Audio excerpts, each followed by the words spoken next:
Om Namo Gurudev Namo. Om Namo Gurudev Namo. Om Namo Gurudev Namo.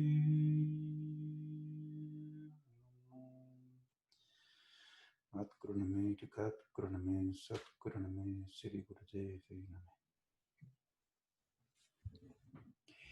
Bueno, pues vamos a tener una breve charla sobre la intuición y un modelo que dio yo que vayan sobre el conocimiento. Los modelos son útiles porque son como unos mapas, ¿no? que te orientan. En realidad la experiencia es otra cosa, pero este modelo es bastante útil. Él le llamó los 5 paths. Y inicialmente, tal como se entiende en el curso de formación de monitores, es como etapas de un conocimiento, y que puede ser cualquier conocimiento. Por ejemplo, dicen eh, ser profesor de yoga, bueno, ser carpintero. Y entonces dicen, bueno, en la primera fase, que se llama el Sarampat, lo que importa son como las reglas fijas, todo como muy delimitado, todo muy localizado, ¿no? Entonces le dicen al carpintero, bueno, las escuadras se hacen así, los ensambles se hacen así, se utiliza esta cola y entonces la estructura tiene que tener esta forma, ¿no? Ese es el Sarampat. Luego viene el Karampat, que este carpintero empieza a hacer sus primeras obras, luego van pasando los meses, los años, y entonces con la experiencia se va dando cuenta que las normas no son exactamente así. El límite no era tal límite, sino que es más bien poroso y además que importa muchísimo el estado presente, ¿no? Y entonces empieza como a tener distintas experiencias, ¿no? Pero de alguna manera, conforme pasa el tiempo, es como que su conflicto personal va a entrar en algún momento dentro del aprendizaje. Y se va a dar cuenta que sus propios conflictos a la hora de aprender no le impiden esa claridad o ese entusiasmo que tenía, ¿no? Y entonces es una etapa crítica donde se puede como crear vicios en su... O sea, se puede como estancar, perder interés, su obra de pronto empieza a ser convencional, sus clientes se empiezan a hartar, él se empieza a hartar también y en un momento dado pues pierde el gusto, la chispa o bien lo deja y se dedica a otra cosa. Ese es el famoso Shaktipat. Imaginaros que vence su conflictividad, además que es una conflictividad que es personal, que no tiene nada que ver con la carpintería, es simplemente él, su neurosis, diríamos, pues de pronto se posa sobre cualquier cosa que estuviera haciendo. Es como una cuestión de tiempo que aparece en cualquier proceso. Si él de alguna manera lo atraviesa, entra en la fase que se llama de la elegancia, es decir, es creativo, disfruta de su trabajo, es como muy sencillo y sin embargo su obra pues transmite muchísimo y es magnífica, ¿no? Eso sería como un poco hemos estudiado los paths que se llaman, las fases del aprendizaje, que también son las fases de la práctica. Por ejemplo, alguien que empieza a hacer yoga por las mañanas, ¿no? Lo típico que nos pasa a todos, vamos a clase de yoga 1 o 2 veces por semana, pero te gusta, te engancha, luego te vas igual al campamento de yoga o haces algún retiro de la asociación, lo que sea, o a través de las clases sientes, ¿no? esta llamada del yoga y decides que vas a hacer una kriya o una meditación todas las mañanas. Pues las fases serían exactamente las mismas, ¿eh? Tu profe te dice, bueno, pues se hace a esta hora, se hace de esta manera, siguiendo estos pasos, y tú estás en la primera fase, en el sadhana, entonces tienes que delimitar muy bien tu práctica. O sea, es una fase que es necesaria. Delimitas y eso te ayuda a seguir, ¿no? Esas pautas. Pero luego te das cuenta, según pasan igual las semanas o los meses, ¿no? Que tú te despiertas de modos muy, muy, muy diferentes, de un día a otro y además de una temporada a otra. Y sin embargo, la práctica parece ser que es siempre la misma. Pero lo que cambia es el modo en el que te la tomas. Eso empezaría entonces la fase de la experiencia. Y si logras continuar con tu práctica en las distintas experiencias, entonces aparecería por fin lo de la fase del Shaktipat, o sea, tus conflictos profundos empiezan a aparecer. Y en este momento es cuando o bien atraviesas la neurosis y apareces del otro lado, y entonces la práctica de la meditación y del sadhana se vuelve como fácil, en cierto modo agradable, se integra, o bien se vuelve una tortura y lo dejas y empiezas con irregularidades, pues un día sí, otro día no. Cuando te quieres dar cuenta, bueno, pues ya lo has dejado. Y tienes que esperar otra época como de motivación para volverte a enganchar, ¿no? Bueno, entonces, mirar, también son fases de conocimiento. Os pongo un ejemplo, y eso es ya lo que nos empieza a tocar más el tema de la intuición. Si hubiera que definir la intuición de alguna manera, sería una conclusión funcional que tú tienes a partir de una percepción que no está condicionada. Es decir, nosotros cuando percibimos la realidad, cuando percibimos a los demás o nos percibimos a nosotros mismos a través de nuestro pensamiento, entonces podemos tener una percepción más o menos condicionada. Prácticamente siempre es condicionada en las personas que de alguna manera no han trabajado nunca la meditación. Y entonces eso lo que te produce es un estado de prácticamente cero intuición. En cambio, si te empiezas a trabajar un poquito el estado meditativo y el estado silencioso, empiezas a percibir de una manera no precondicionada. O sea, el silencio sería, de alguna manera, la ausencia de preconcepciones o que tienes menos preconcepciones de lo habitual. Es como la ausencia del pensamiento repetitivo, ¿no? Y eso te permite tener una percepción más amplia. Y es a través de esa percepción amplia que te viene como un espacio de conocimiento, como una sabiduría, y esa es la intuición. O sea, la intuición siempre viene de un espacio que no está precondicionado y en el cual sacas una conclusión que es funcional, por supuesto. Si la conclusión que sacas no funciona, pues la intuición no te funciona. Y además la intuición funciona no como una frase hecha o un conocimiento cerrado, sino como una gran sugerencia, es decir, es una cosa bastante porosa, como muy abierta. Bueno, entonces, ¿cómo podemos aplicar estas 4 fases a la percepción? Un ejemplo bastante bonito es cuando estudias, por ejemplo, el tema de los elementos. Esto se aplica a cualquier cosa. Cuando tú estudias el tema de los elementos, estudias que son 5. ¿No? Está la tierra, el agua, el fuego, el aire y el éter. Y empiezas a estudiar las características que diferencian uno del otro. La tierra es sólida, es estable, está circunscrita. ¿No? El agua es totalmente flexible, no tiene forma propia. El fuego crece hacia arriba, hace que todo vibre, el aire se mueve. Y entonces vas como haciendo categorías, ¿no? Y entonces tú te crees que sabes los elementos, pero lo cierto es que no los puedes poner en la práctica porque es un esquema teórico. Te sirve para explicarlos, tú te crees que lo sabes, pero a la hora de ponerlo en la práctica, en el día a día, te das cuenta de que no cuadra, es una cosa que te resulta como ajena, ¿no? Imagínate que empiezas de verdad a intentar experimentar los elementos. Entonces ya entras en la segunda fase, ¿no?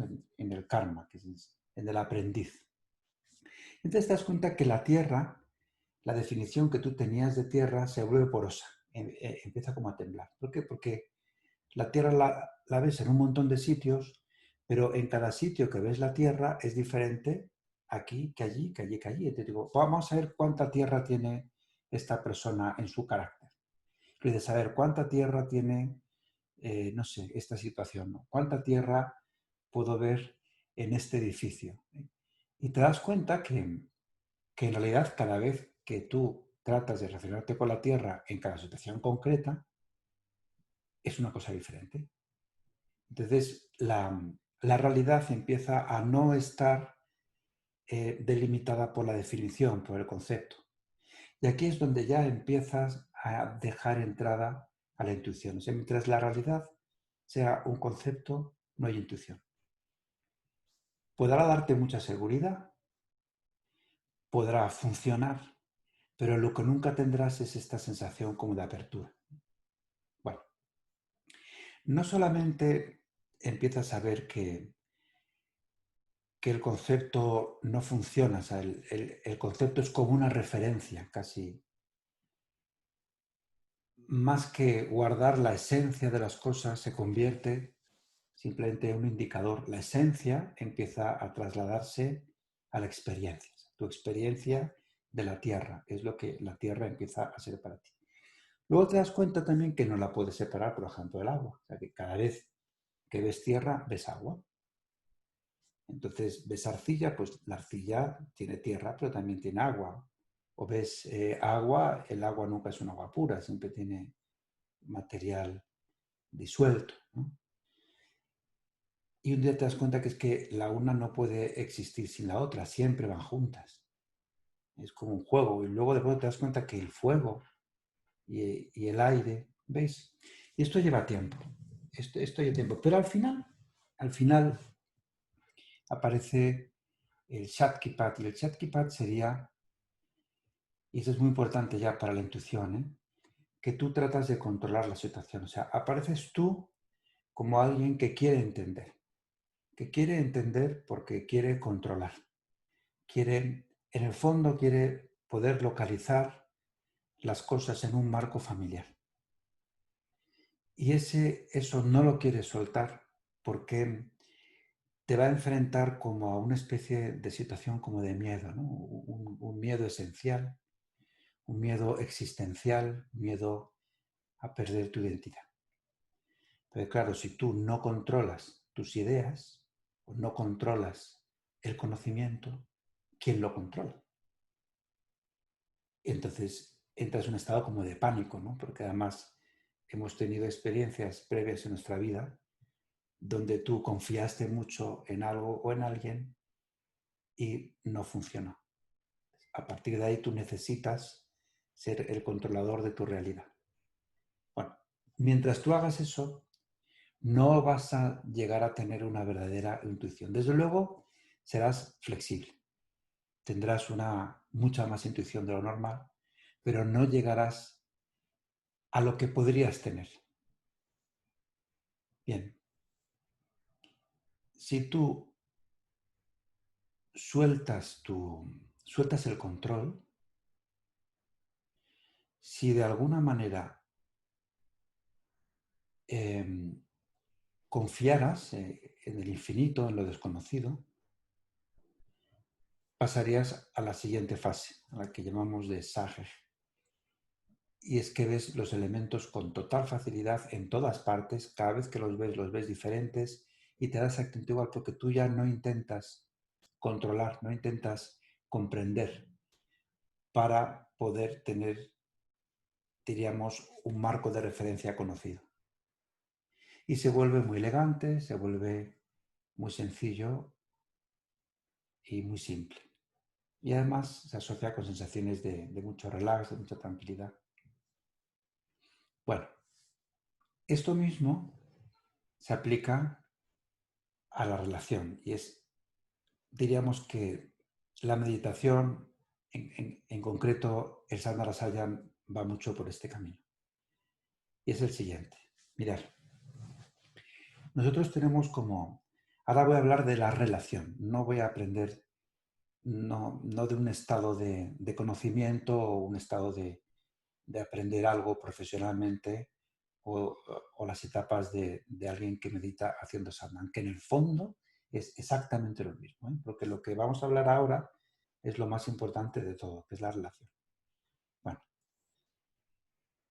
la relación, tal como lo entendía Yogi Bayan, no tiene nada que ver con el concepto, tiene que ver con un estado de experiencia y un estado de silencio, un estado de percepción. Por ejemplo, Yogi Bayan decía, yo tengo un problema con ustedes y es cuando yo les veo a ustedes, yo no les veo como personas, yo les veo como si fuesen líneas, como si fuesen luces, como si fuesen... Y además yo les veo a ustedes guapísimos y les veo a ustedes como almas infinitas, pero en cuanto abren la boca, sé que son unos idiotas. Eso es lo que decía Yogi Bayan. Me toma 3 segundos en darme cuenta de su estupidez. Y a mí me frustra un montón, porque veo tantísima posibilidad y de pronto dice, pero ¿qué les pasa a esta gente que está absolutamente loca, ¿no? Entonces, claro, él mismo reconoce que él tiene un estado de percepción diferente. Y además también reconoce que ha nacido con él. Y eso está descrito en el yoga. Está descrito que para la mayoría de las personas el camino de la intuición, o el camino del conocimiento, de la meditación, de la unidad, como lo quieras llamar, ¿no? De la iluminación, si lo quieres poner esa palabra, es un poquito espectacular, pero bueno, va poco a poco y los Yoga Sutras te van diciendo que es con el trabajo, con la práctica. Si la práctica es intensa, pues llegas antes, si es menos intensa, llegas después, pero también puedes llegar más tarde. Y luego te describe una serie de seres que por su karma nacieron así. Es decir, nacen con una percepción diferente, pero luego también tienen un aspecto, porque hay una especie como de justicia, ¿no? Si tú naces viendo, luego es posible que tu conflicto o tu locura o tu neurosis no la tengas por qué refinar, ¿no? Mientras que si naces, diríamos, ciego o totalmente preso de tus preconcepciones y de tu miedo y te vas refinando a través de la meditación, en cierto modo tienes que ir como soltando bastantes de tus conflictos para poder seguir progresando. Así que al final cuando llegas, pues tienes la mente bastante limpita. Otra cosa es que no puedas volver, ¿eh? Y también los Yoga Sutras te hablan de esta figura que llama los demonios o los ángeles desencarnados. Es aquel que con su disciplina, como ya no me acuerdo, el malo de la Guerra de las Galaxias, ¿no? Darth Vader, ¿no? Darth Vader fue un Jedi muy disciplinado, muy válido, ¿no? Pero de pronto es como que el estado de unidad le aparece, pero todavía no ha limpiado del todo su neurosis y ¡pum! ¿Con esto qué os quiere decir? Que la gente que tiene verdadera intuición tiene una percepción de la realidad que no está precondicionada. Es muy diferente, es una relación con la realidad que no está basada en el miedo y no está basada en la defensa y no está basada en ir a lugares conocidos, está basada en la ausencia de preconcepción, en la confianza total y en la abertura total. Bueno, entonces, mirad, cuando nosotros vamos por la calle y vemos a alguien, por lo general la relación está preconcebida, ¿no? Y dices, mira, ahí está Pepe. Cuando tú dices, mira, ahí está Pepe, tú ves la cara de Pepe, lo sitúas allí delante, donde está la imagen de Pepe, localizas a Pepe en un lugar geográfico de tu universo, está ahí delante de mí, y por ende tú te localizas a ti. O sea, no es que yo me localice a mí cada vez que localice a algo, es una cosa que sucede como parte del mismo fenómeno. Cada vez que yo veo una imagen, pongo una preconcepción, identifico la cosa donde yo veo esa imagen y esa preconcepción, a su vez me estoy localizando a mí como en subtítulos. Tengo una imagen de mí, yo me pongo aquí donde estoy yo y tengo una serie de conflictos que son los que me delimitan mi identidad y tengo una serie de propiedades de trabajo, de dinero que gano, de actividades, etcétera, que son las que me definen a mí, ¿no? Bueno, pues en tanto en cuanto estés en ese marco, no tienes intuición. ¿Tendrás seguridad? Puede ser que sí. Rezarás para no perderla, porque no tienes ni idea lo que te puede pasar mañana, ¿no? Entonces te blindarás pensando, bueno, yo estoy muy seguro, tengo un trabajo muy seguro, esta situación no puede cambiar con las circunstancias actuales, y siempre estás como rezando, ¿no? Para no tener mala suerte, ¿no? Para mantenerte como estás, ¿no? Y luego, tarde o temprano sabes que te viene la ruptura, ¿no? Pero bueno, nos basamos en la esperanza de que todo siga bien. Resulta que la esperanza es uno de los tóxicos más grandes que hay, cuando se entiende de esta manera. Bien, entonces es la manera que tenemos de relacionarnos. Cuando empiezas a meditar y entras en un espacio de shunya, shunya tiene una característica y es que no tiene distancia. Cuando estás en silencio, ¿no? Te pones a meditar, te pones como en tu silencio y de pronto como que tu identidad se empieza a hacer porosa, la identidad del otro se hace porosa, parece que el otro empieza como a suceder en ti, tú empiezas como a suceder en el otro y es en esa interfaz que comienza la intuición. Y aquí es donde nos movemos mucho en Sadhana Rasaya, en esta, diríamos, segunda fase, ¿no? Esta fase de la experiencia abierta, que es donde se mueve también la emoción del amor como habitualmente lo entendemos, ¿eh? Cuando alguien ama a alguien, de alguna manera sitúa a esa persona fuera de ella, pero a la vez la tiene dentro de ella, ¿no? Es una especie de... la barrera está porosa. Bueno, sin embargo, habría este pasito, el famoso pasito del Chatkipat, que es cuando de alguna manera tú sueltas el control. Es lo que se llama en yoga, lo que llamaba Yogi Bhajan el estado de partajar, de pratyajar. Pratyajar tiene muchas definiciones en el yoga. Yogi Bhajan, una de las que tenía, que tenía algunas que parece como que fueran diferentes, luego en el fondo no lo son, ¿no? Pero él decía, pratyajar es cuando tú te reduces a cero, es cuando te conviertes en nadie.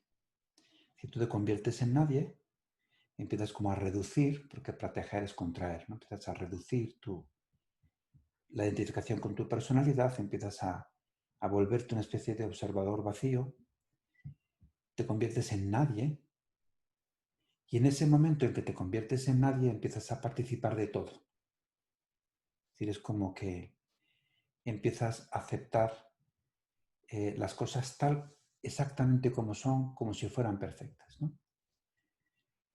Es un estado que igual nosotros no lo podemos entender como el estado de la desaparición del yo, porque eso da mucho miedo, ¿eh? Es el estado de la desaparición de la propiedad. Imaginaros solamente esto. A ver, tú imagínate que te declaras el no propietario. O sea, tú dices, la vida no es mía, pero es mucho más allá. Dices, las emociones que me suceden no son mías. O sea, no soy yo, porque yo no soy el propietario. Luego las emociones que me vienen, me vienen. ¿Y cuál es mi única obligación? Dice Yogi Bhajan, es cómo te lo tomas. Imagínate que tú piensas, los pensamientos que me vienen no son míos. Los escucho, yo creo que hablan de mí, pero no hablan de mí, simplemente hablan, porque tú has reducido el ego. Sé que es difícil de imaginar, pero igual igual podemos llegar a intentar vislumbrar lo que sería eso. Si tú de pronto dejas de reflejarte en el pensamiento y lo escuchas como una persona que te habla en la calle, y tú en vez de utilizarlo como espejo de tu seguridad o de tu neurosis, simplemente no existes allí, ese pensamiento se vuelve multidimensional. Y ahí viene la intuición. Es decir, cuando tú te encuentras a Pepe por la calle, pero te das cuenta de que lo que estás viendo no es Pepe, lo que estás viendo es una imagen que está vacía de identidad. Es como un indicador, pero la identidad de Pepe está en todas partes y está en ti, y además está vacía. En ese momento, aunque tú te creas que eres idiota, te invade la sabiduría del universo. Y de ahí te viene la intuición. Y esos son espacios que se aprenden en la meditación y son espacios que Yogi Bhajan te está diciendo todo el tiempo que aprendas. Y además, para mucha gente es la verdadera enseñanza de Yogi Bhajan. Yogi Bhajan te decía, tú tienes que tener tu intuición. Tú tienes que confiar en tu Dios. Tú no eres el propietario de tu vida y tú no eres quien crees que tú eres. Y quien crees que tú eres no eres tú. Es un estado emocional con el cual tú te identificas. Bueno, entonces, sé que este no es un tema de una charla, sería más bien como una experiencia vital y que Yogi Bhajan de alguna manera plasmó en estas fases, ¿no? Lo que es muy interesante de esto es que cuando, o sea, fijaros ahí, eso es muy interesante, ¿no? Dicen, ¿por qué nos sujetamos a los conceptos, ¿no? Es decir, ¿por qué te agarras al concepto? Te agarras al concepto para controlar la realidad, ¿no? Para que la realidad te resulte familiar y tú de alguna manera puedas predecir el curso de los acontecimientos. Entonces siempre te dice el yoga, bueno, esto funciona hasta cierto punto. Funciona hasta que de pronto la realidad te viene por otro lado. Y entonces te desmonta. ¿Pero qué es lo que tú haces? Rehaces tus símbolos a la nueva realidad para volver a intentar a controlarla. Y así te pasas la vida, diríamos, con la esperanza de que te vaya a ir bien. Y lo que sucede es que siempre tienes como el culo prieto por el miedo, porque este esquema lo que sostiene mucho es el miedo. Y el miedo de que al final no la puedas controlar. Entonces te vuelves como muy controlador. Bueno, entonces diríamos, el miedo sería la emoción que a ti te hace controlar la realidad, que sería la mente negativa. Y aquí de pronto me viene que estoy ya metiéndonos mucho rollo, pero bueno, luego sigo, igual hacemos una mini meditación para despedirnos. Pero tenemos otra cosa muy interesante, Jess. Fijaros que cuando por fin superas el miedo, porque crees que has encontrado la solución, cuando encuentras la solución te conviertes en un personaje como que se agarra a la solución como si fuese el Señor de los Anillos, ¿no? Dices, por fin he encontrado el espacio meditativo, qué buen silencio tengo. Y dices, bueno, ya no voy a volver a sufrir más, ya no voy a tener conflictos, he encontrado la solución, he encontrado el camino. Y 5 minutos después estás totalmente distraído y además estás más muerto de miedo que antes. Y cuando por fin pierdes la seguridad y te vas otra vez hacia el polo de la inseguridad, es doblemente más doloroso, porque además ahora tienes la sensación de pérdida. Y entonces hay otra cosa que no es exactamente el miedo, porque el miedo se asocia a la mente negativa. Lo que se asocia ahora es lo que sería la vanidad o el orgullo. Y es ni más ni menos creerte que tú eres el Dios, es decir, te crees que tú eres el hacedor de tu vida, te crees que cuando por fin encuentras la solución es tu mérito personal, ¿no? O cuando por fin entras al silencio, el silencio es tu propiedad. O el silencio, eres tan buena gente y tan buen meditador que por fin tienes el premio, que es el silencio. Ahí no aparece miedo, aunque el miedo está presente. Ahí lo que aparece sería una especie como de vanidad, como de orgullo, como de propiedad. Que, por ejemplo, en la tradición cristiana está representada por el símbolo de la fruta prohibida, que es la fruta del conocimiento. Fijaros que en la tradición católica tenemos como una lectura muy simple y muy fea, ¿no? de esa escena bíblica. Pensamos eh, que Adán y Eva eran malos, ¿no? Eran malos y se comieron la manzana. Pero en realidad se comieron la manzana porque ellos querían ser el Dios, ¿no? Porque les dijo Dios, esta es la manzana del conocimiento, que sería, esta es la manzana que a ti te hace ser el Dios. Entonces ellos se la comieron y dijeron, bueno, ahora soy el Dios, ¿no? Me dicen por ahí que no se escucha bien. Si no se escucha bien, me lanzáis un chat, ¿vale?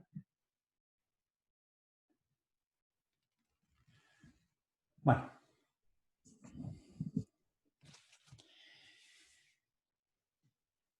la manzana prohibida en realidad lo que era es la posibilidad de que tú ahora eres el hacedor, eres el propietario. Y ese realmente sería lo que sostiene la confusión. Porque Dios lo que le dijo a Adán y Eva es, siempre vais a ser las criaturas. Y yo os voy a permitir participar de la grandeza de la creación, de toda la sabiduría. Lo único que no podéis hacer es creer que sois los propietarios. O sea, sería como la condición del ser humano. Bueno, entonces, ¿cómo se podría soltar la propiedad? ¿Cómo? Pues es una cosa en la que hay que meditar mucho. Al principio no tiene sentido. Mirad, cuando dice Yogi Bayan, la mente no es tuya, nadie la entiende. Y sin embargo está diciendo de las cosas más importantes que se pueden decir. Y lo dice un montón de veces. También lo dice Gurudev, tú te crees que la mente es tuya y no es cierto. La mente te sucede, pero no eres tú. Luego te dice Yogi Bayan, nosotros somos almas que somos como almas vacías, observadores vacíos que hemos venido a este planeta a tener una experiencia humana. Pero el planeta no eres tú, es una casa a la que tú has ido para tener una experiencia. Y tú tampoco eres la experiencia. Tú la tienes, pero no te pertenece. Y la experiencia incluye también la mente, incluye también las emociones. O sea, el pensamiento no es tuyo, el pensamiento te sucede. Las emociones no son tuyas, las emociones te suceden. Entonces tú dices, bueno, entonces, ¿qué es lo que yo elijo, no? O ¿por qué estoy aquí? Entonces, porque el alma tiene una capacidad de elección. Entonces, y es una elección binaria, es cómo te tomas las cosas. Es decir, la realidad te sucede. Aquí nadie ha elegido este virus y tampoco has elegido la gran mayoría de las cosas que te crees que has elegido, por no decir todas, ¿no? Por darte una pequeña esperanza, pero no las has elegido tú. No has elegido que te guste el chocolate o que no te guste, por ejemplo, el zumo de limón. O sea, eso como que tú te lo encuentras, ¿no? Mucha gente cree que ha elegido a su pareja. Bueno, eso es bastante discutible también, ¿eh? Porque elegimos muchas veces por hormonas y tampoco has elegido tú las hormonas. Y así, si vas a lo profundo de las cosas, te das cuenta de que lo único que tú puedes elegir es cómo tomarte lo que de hecho ya te está sucediendo. Y suele ser una elección binaria, es o te abres o te cierras. O amas o odias. O, ¿veis? Entonces, cuando en esa elección binaria eliges una cosa, se abre un campo de realidad. Si eliges otra, se abra otro campo de realidad. Pero los campos de realidades que se abren, de alguna manera también te suceden. Y no los eliges tú. Decía Yogi Bayan, la vida es como una película. Es una película que te sucede. Es una película compleja, que tiene muchas dimensiones. Y además en la pantalla suceden muchas cosas a la vez. Entonces, decía, tú tienes 2 grados de libertad. El primero es, o ves la pantalla o cierras los ojos y te imaginas una pantalla alternativa. Eso se llama fantasía.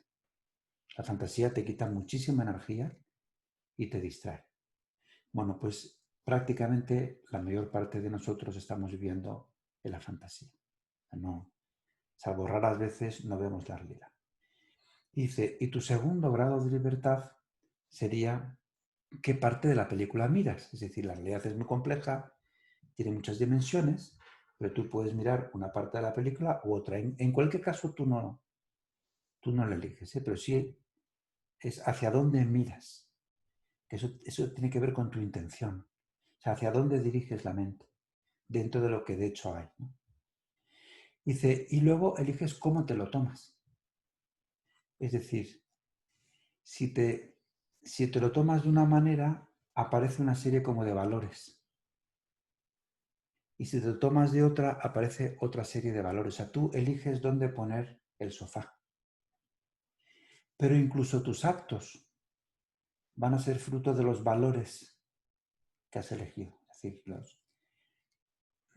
las emociones se transforman en sentimientos, los sentimientos se transforman en actitudes y la propia palabra actitud te dice el acto que vas a hacer. Emoción quiere decir lo que te pone en marcha. Todo lo que hacemos está hecho porque tú tienes una emoción debajo. Cuando la emoción ya se sofistica, se vuelve un sentimiento, que es lo que llama Yogi Bhajan la primera vuelta de tuerca. Cuando el sentimiento se sofistica, se convierte en una actitud que llama Yogi Bhajan la segunda vuelta de tuerca. Por ejemplo, una emoción es tengo miedo, tengo desconfianza. Un sentimiento es amo, o tengo ira. La ira es un rencor sostenido en el tiempo, no es una emoción puntual, es una emoción recrecida, ¿no? O soy un ser confiado, pues es una emoción también recrecida, ¿no? Pero, por ejemplo, le das otra vuelta de tuerca más y dices, bueno, pues soy sincero. La sinceridad ya ni siquiera es un sentimiento, es otra cosa, es una actitud, ¿no? ¿Veis? Entonces, ¿qué es lo que sucede en todo esto? Que es muy interesante y es, si tú te declaras el no propietario y te conviertes en el observador vacío que lo contempla todo como si fuera perfecto y se toma todo como si fuera obra del Dios, entonces te lo tomas como con compromiso y te lo tomas con admiración, de pronto las actitudes están allí, ¿eh? También son parte de la mente, tampoco son tuyas. Es como las emociones, sentimientos, actitudes están allí, ¿eh? Y lo que es más interesante, lo que tienes que hacer te viene también, ¿eh? Por eso es que los estados de silencio, diríamos, de aceptación, se acompañan con estados de obediencia. No obedeces a los demás, ¿eh? Obedeces a lo que te dice la intuición. Entonces, tú puedes obedecer lo que te dice o no obedecer. Si no lo obedeces, abres una ventana.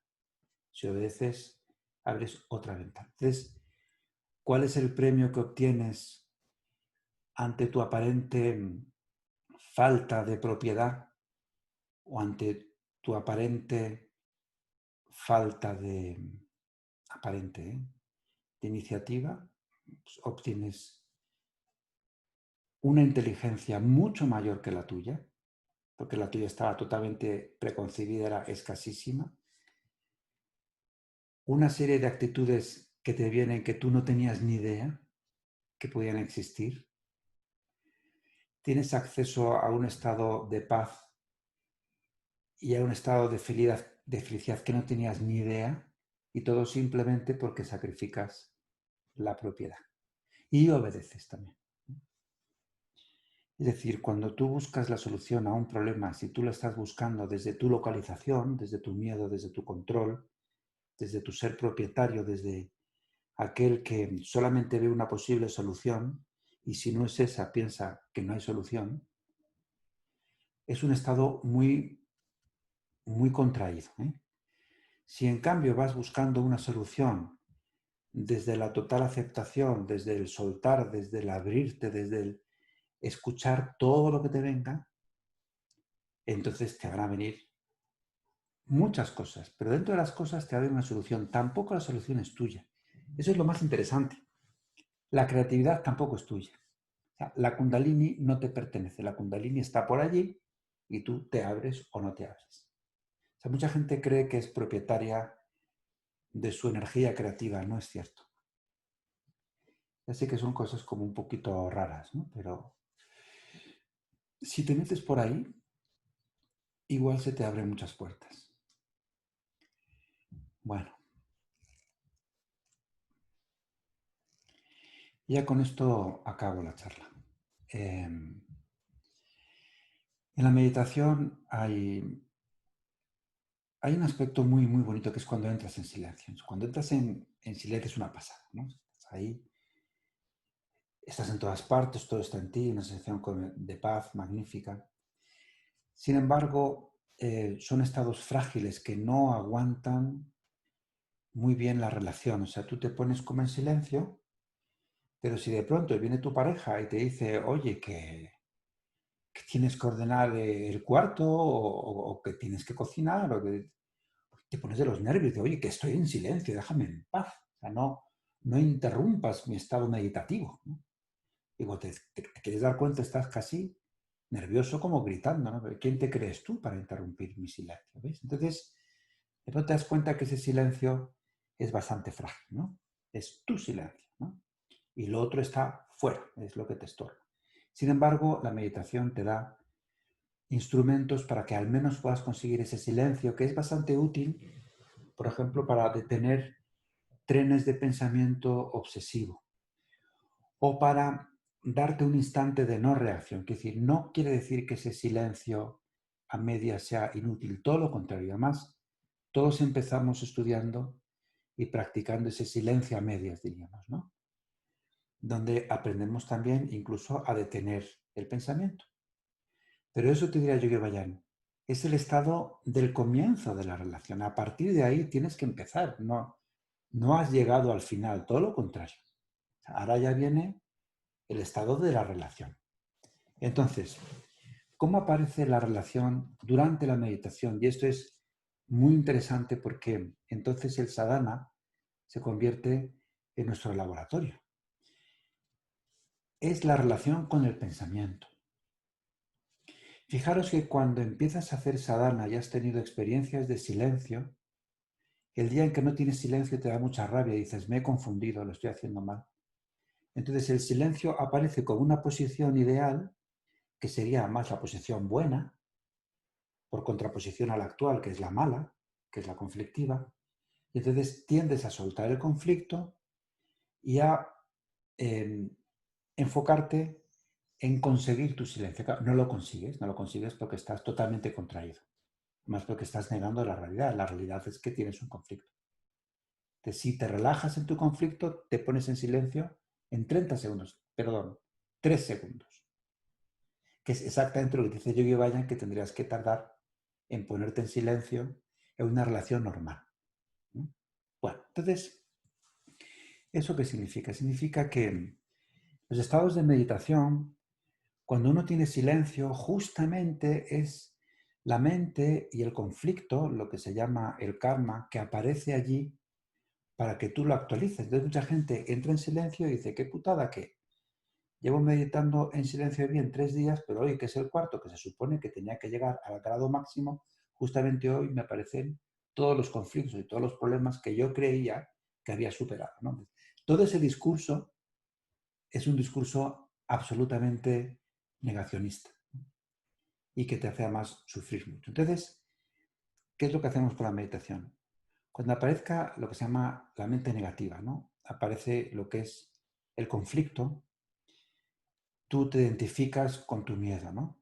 Y aparece una idea y esa idea parece que eres tú. Y aparece como tu circunstancia, además aparece con un grado de realidad enorme, ¿no? Como que sería de locos no creerte que eso no eres tú, o sea, eso eres tú eres el conflictuado, ¿no? Entonces, por eso hay que entrenarse en no moverse, no te muevas de la posición de permitir, ¿no? Una vez que has descubierto un pequeñito silencio, no pierdas ese pequeñito silencio. Y permites y permites y permites hasta que de pronto ese conflicto empieza como a suavizarse, empiezas a no identificarte tanto con esa idea negativa que te encajonaba de unos límites muy estrechos, ¿no?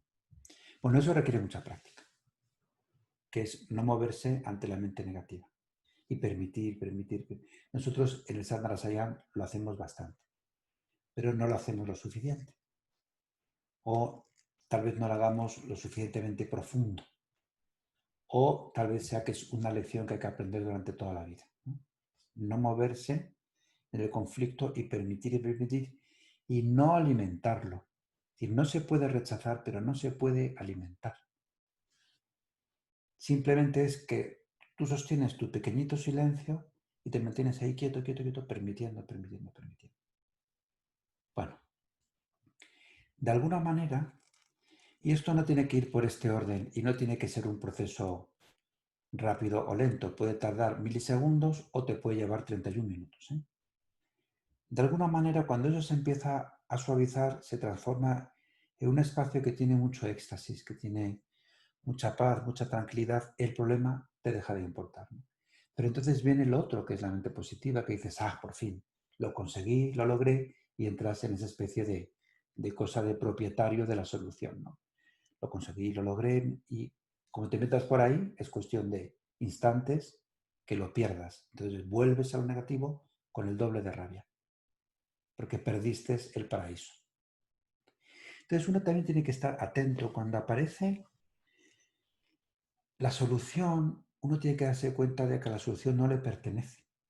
La solución sucede, el placer sucede, pero no te pertenece. Eso es muy difícil de entender. Mira, eso lo dicen mucho los budistas. El dolor duele. El placer es maravilloso, pero el dolor no es tuyo y el placer no es tuyo. El placer se vive y se agradece como si Dios te da un pastelito, oye, te lo comes.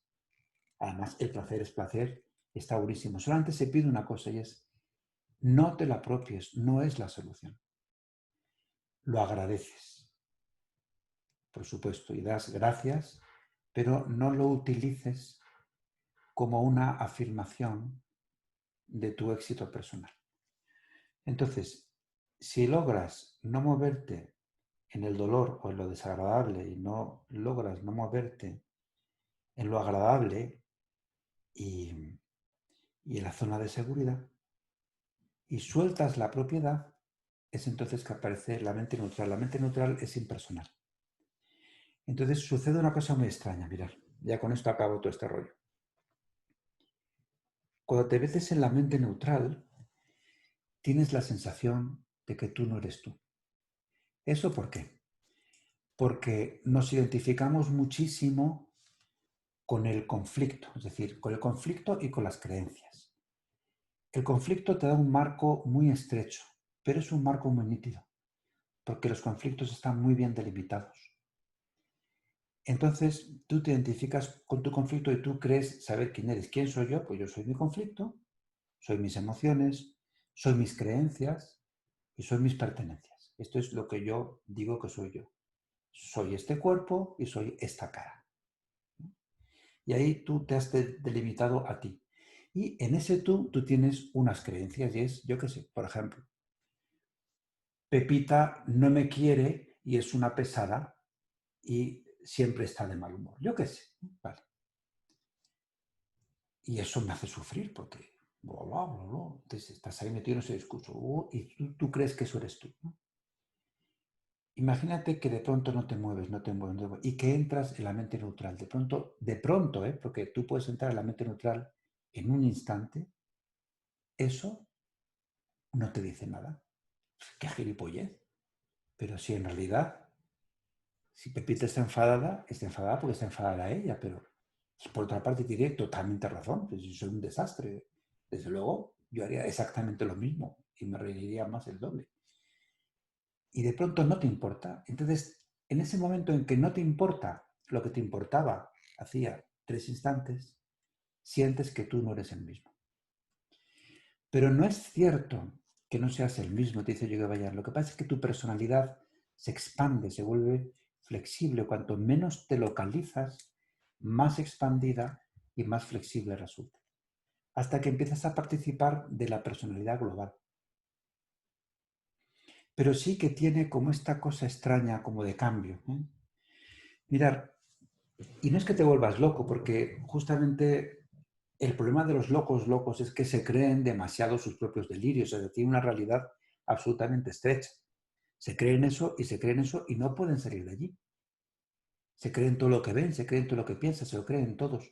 Cuando tú estás ahí no te crees nada, pero participas de todo. ¿Por qué? Porque empiezas a no pensar con lógica, empiezas a no crear conceptos, porque el concepto te resulta pobre, te resulta seco. En el yoga hablan de las semillas secas, como que de pronto tu karma se vuelve algo extraño, algo que funcionó, fue útil una época, pero ahora no, ahora ya eso lo plantas y no fructifica.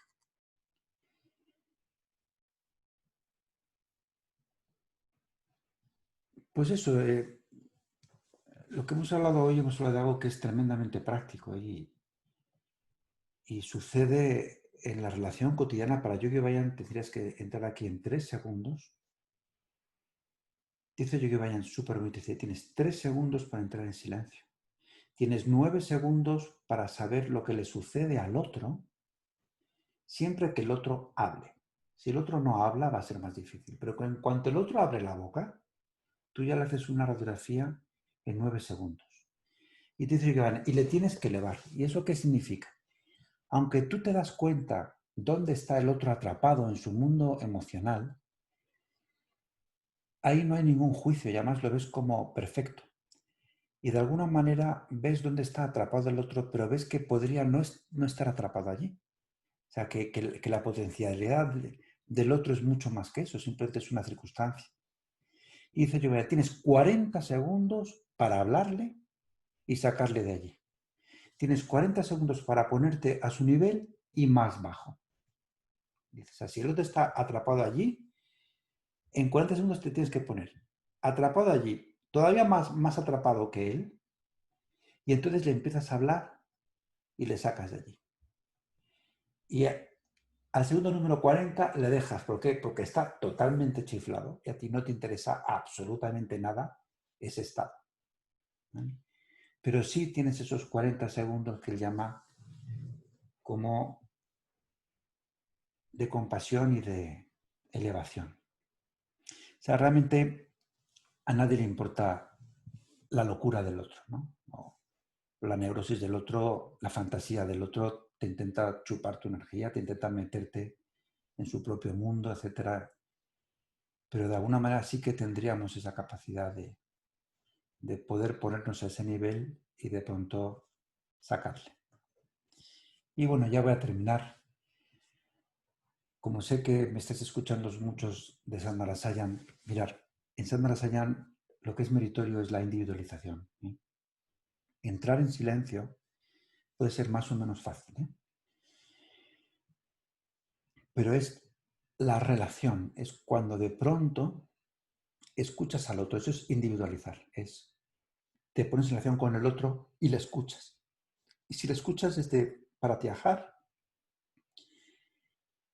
lo que tú captas del otro es muy interesante, es único, irrepetible y te va a dar una información que a veces, casi nunca puedes poner en palabras. Es más bien, es una información sensible, es una información como de un campo que se mueve, que te ve qué partes del campo están atascadas, qué partes del campo fluyen. Y además es que te viene y tú no sabes de dónde te viene. Cuando individualizas de esa manera, ya tienes prácticamente hecho todo. Lo único que tienes que hacer es completar, es permitir que suceda la resistencia y ya está. Pero lo meritorio es cuando tú logras vaciarte de ti. Muchas veces hacemos Sandarasayan y ves el silencio de estás todavía presa de tu neurosis y de tu conflicto. Y no logras dar ese pasito como de soltar, ¿no? Y otra cosa, cuando tú aprendes Sadhana Rasayan, no lo puedes distinguir de la vida normal. O sea, no se distingue individualizar en el seno de una sanación de hablando con la otra persona. Es algo que es muy parecido. Por supuesto, el acto de sanar es, diríamos, como que tu intención o tu atención, como quieras llamar, dentro de la gran película, se dirige hacia el acto de soltar la resistencia, que es una de las posibilidades que te permite la película. Pero el hecho de cómo te relacionas no se diferencia en cómo te relacionas con cualquier otra persona. Cuando le preguntaron a Gurudev, ¿y usted por qué sana? Su respuesta fue, sano porque puedo. Sano porque existe la posibilidad de sanar en la mente. Y resulta que de alguna manera se me ofrece. Y yo la ejerzo. Y cuando le preguntaban, ¿qué respuestas encuentra usted en el espacio? Él decía, no encuentro ninguna respuesta porque esencialmente no hay ninguna pregunta. Y fue con esto cuando él se dio cuenta de que participaba del espacio. Participaba del espacio del maestro. Él siempre dice que el espacio de Sandrasan él lo aprendió de Yogi Bhajan, pero no porque Yogi Bhajan manejara 50 espacios como un abanico, porque era el espacio desde donde enseñaba o desde donde curaba Yogi Bhajan. Bueno, y con esto lo vamos a dejar. Y nada, oye, gracias por escuchar todo este rollo patatero. No sé si tenéis alguna pregunta. Se os activo a todos. A ver lo que pasa, os activo, catapum, chimpum. Bueno, si... No sé si... espera. Lo que sucede en este tipo de exposiciones es que hay tantas preguntas que no sabes ni qué preguntar, que es una cosa muy típica. Tú sueltas este rollo y la gente se va. ¿Y qué preguntas? Pues no preguntas nada porque primero como que lo tienes que digerir, ¿no? De alguna manera.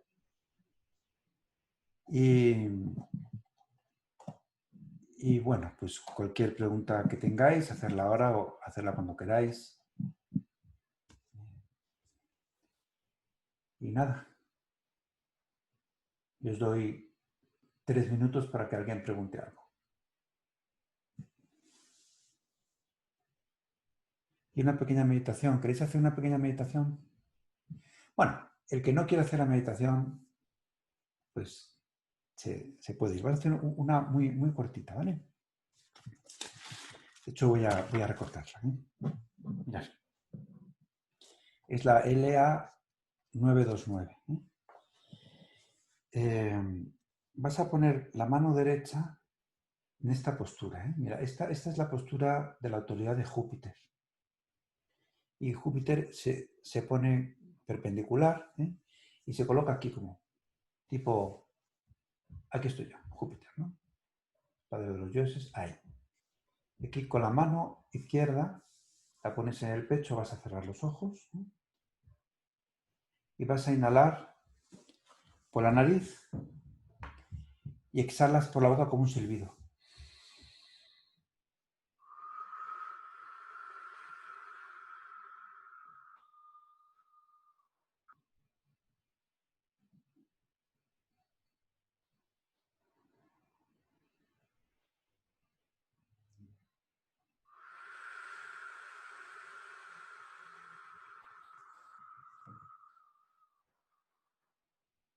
Continúa.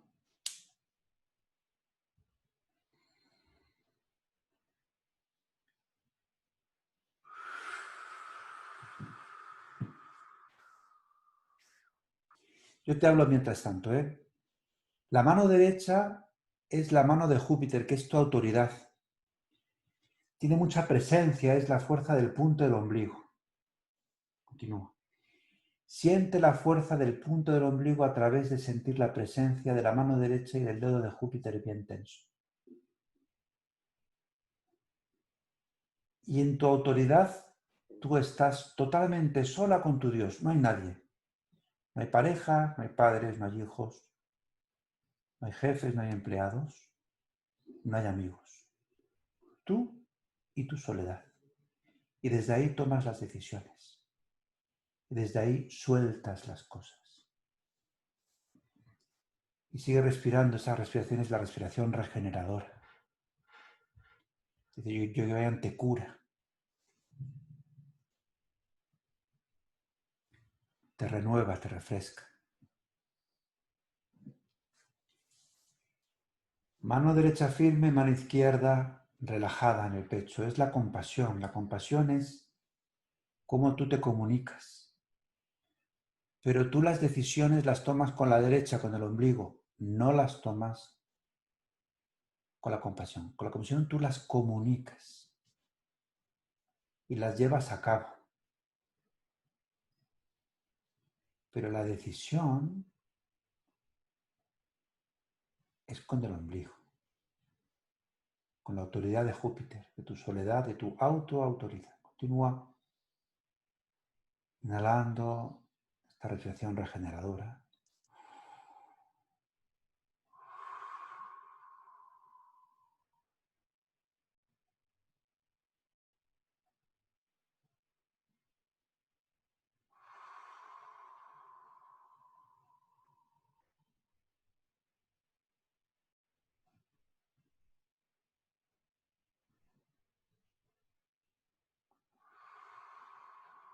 Vete observando tu silencio.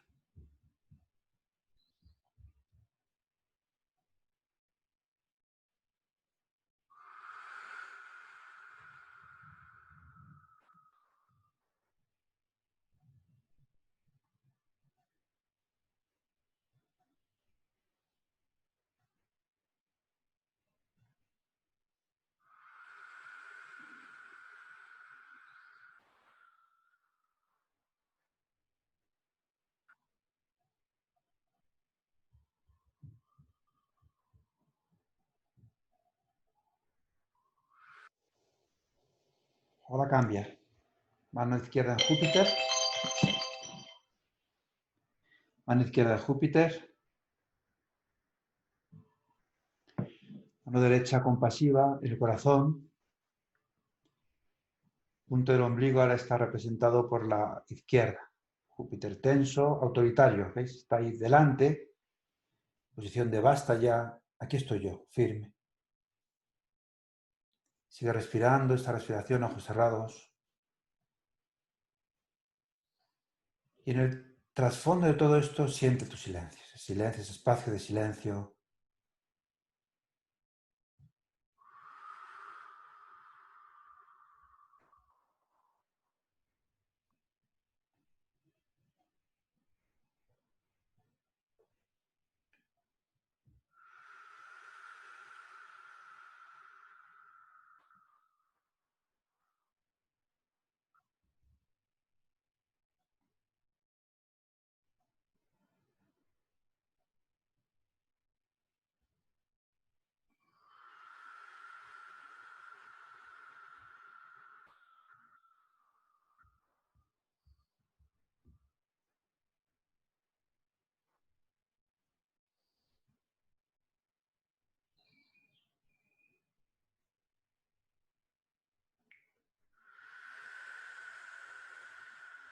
Continúa, no te distraigas, ¿eh? Ya hay alguno de vosotros.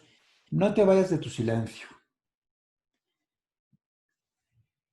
Tu silencio lo encuentras simplemente observando, dejando que suceda la postura, simplemente dejando que suceda la respiración, dejando que suceda la mano derecha, la mano izquierda, el brazo izquierdo tenso, la mano derecha relajada, la respiración. Permite que eso suceda, sostente desde ahí y entras en silencio automáticamente.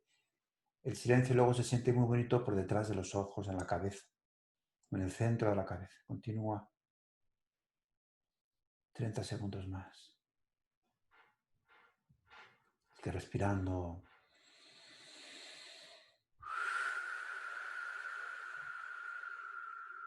Respiras como un poquito como silbando, ¿eh? La boca fruncida, silbando.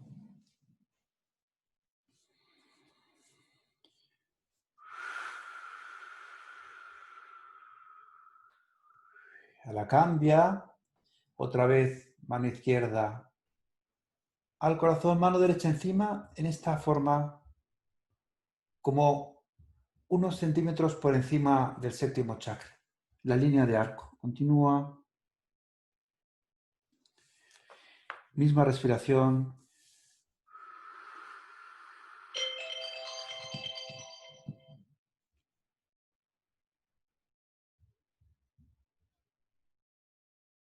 Continúa.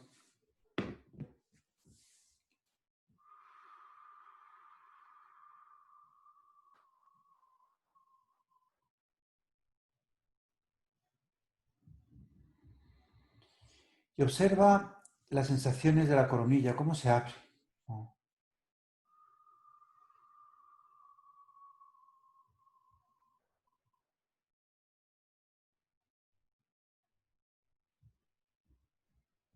Observa el silencio en el espacio que hay por detrás de los ojos, el espacio que hay en lo profundo del corazón. Continúa.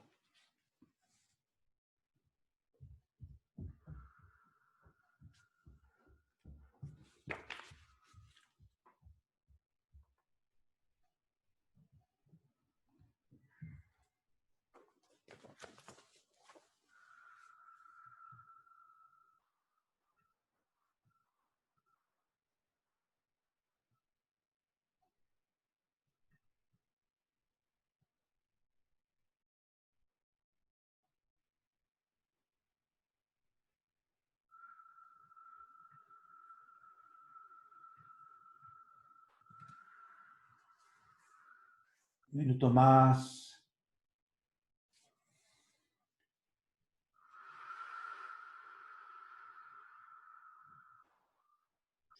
No te distraigas, no te distraigas.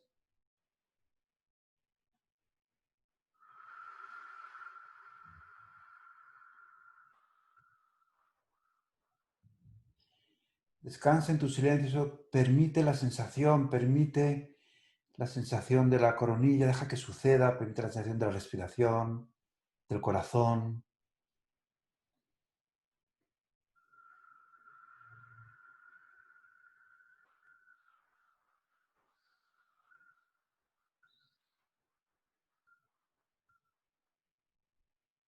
Inhala, manos en mudra de oración, con los pulgares cruzados arriba, arriba, arriba, arriba y continúa, misma respiración.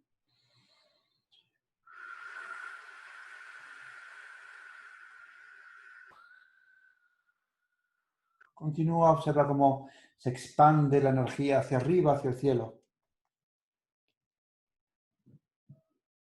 La sensación, siempre la sensación. No uses imágenes mentales, usa la sensación. El silencio. Recuerda, el silencio te sucede, no es tuyo.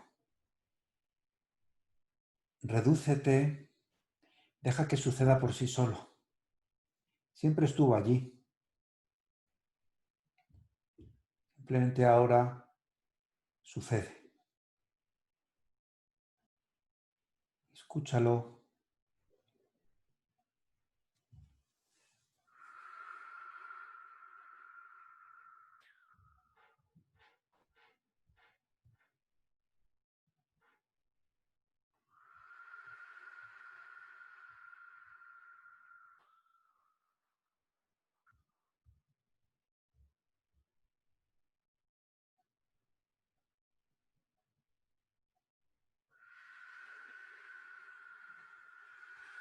Continúa, continúa.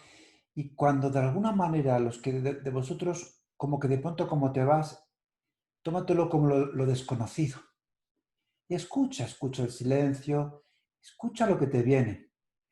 Pero recuerda, no es tuyo, eso está allí.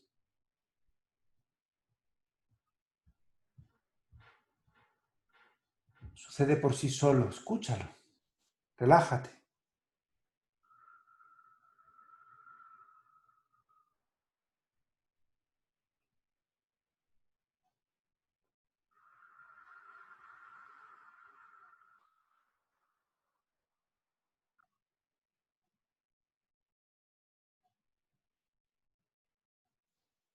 No trates de entenderlo, no trates de ponerlo nombre.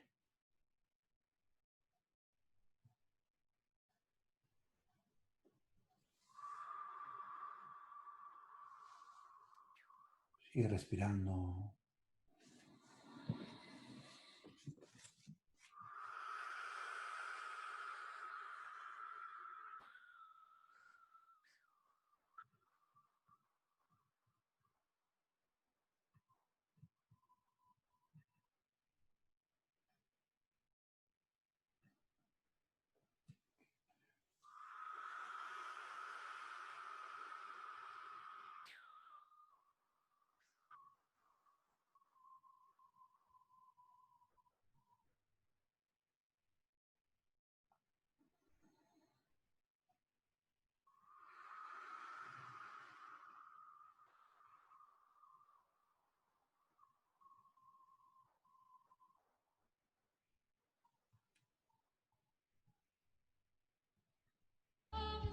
Inhala. Exhala, lleva las manos al corazón. Derecha encima de la izquierda, ojos cerrados. Respira lenta y tranquilamente. Y escucha el mantra.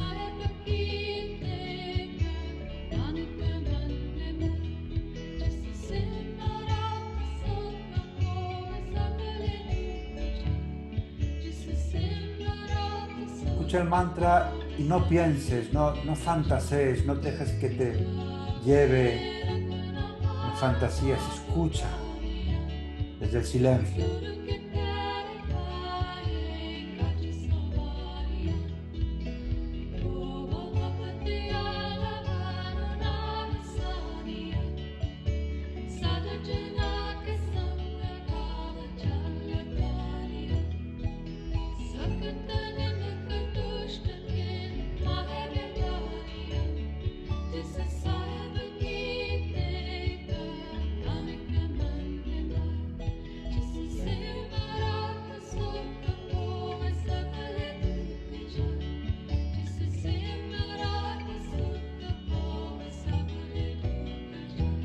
Controla tu silencio, no te distraigas.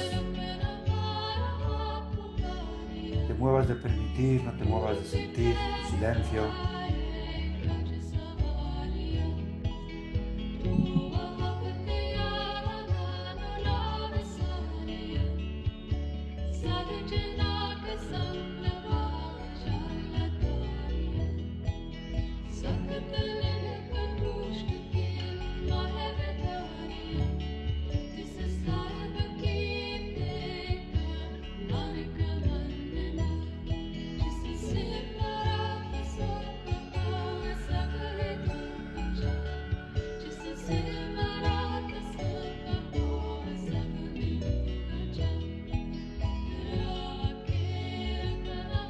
Ahora lleva las manos al ombligo, aprieta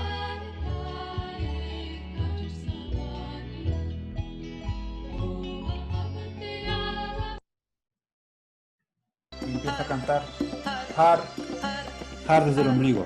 Har, Har, Har, Har, Har, Har.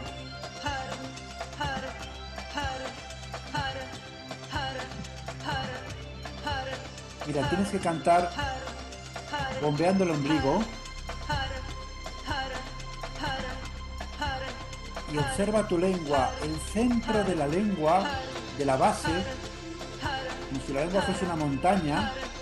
En la base de la montaña, en el centro, está tu punto de ombligo, está allí. No solamente está allá abajo, también está allí. Y es el mismo punto del ombligo. Y maneja la lengua con el punto del ombligo. La punta choca arriba, pero tú la manejas desde el centro. Y empuja también con las manos.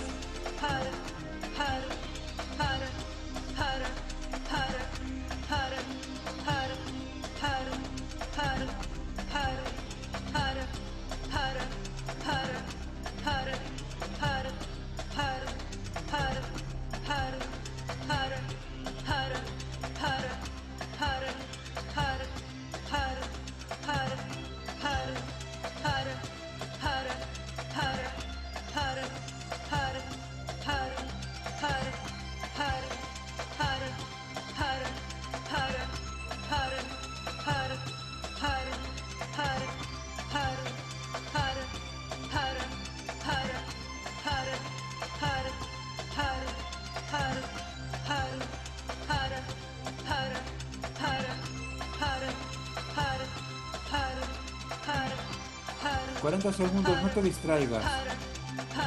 Maneja bien el punto del ombligo.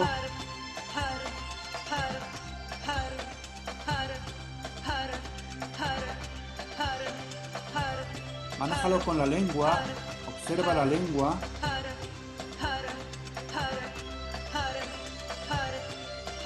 Marca bien la R.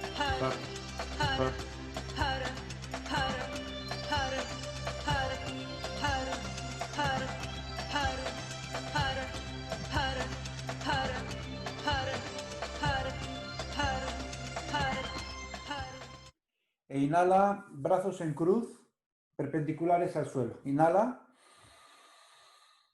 Y contrae, contrae recto genitales y ombligo. Y ahora aprieta las manos en los codos.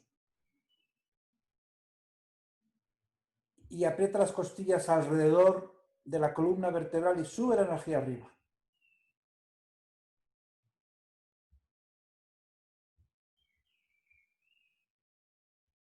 Energía de la coronilla. Mantén la postura, exhala de cañón. Inhala. Contrae.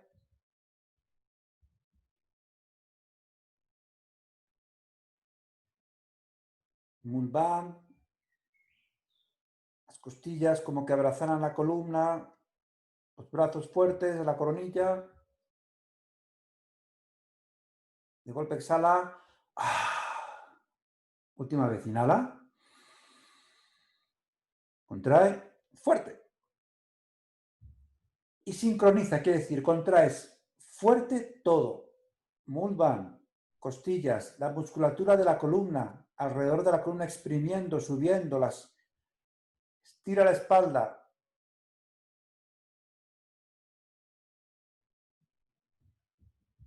Coronilla. Exhala. Y relaja. Muy bien. Bueno, esta meditación tan súper bonita, primero, he recortado los tiempos, tampoco demasiado, pero dura media hora y hemos hecho como un cuarto de hora. Es la LA 929, de las ultimísimas que enseñó Yogi Bayan antes de retirarse, ya cuando era ya muy viejecito y estaba bastante tocadito, ¿vale? Bueno, muchísimas gracias por todo, Nos seguimos viendo por Avagar y por la vida misma, ¿vale? Inhala.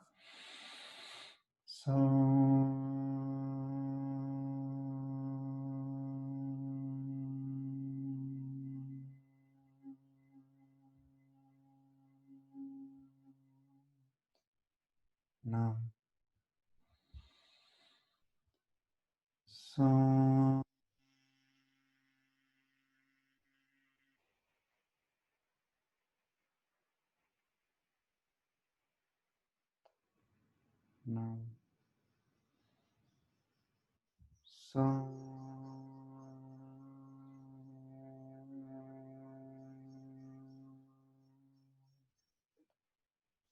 No.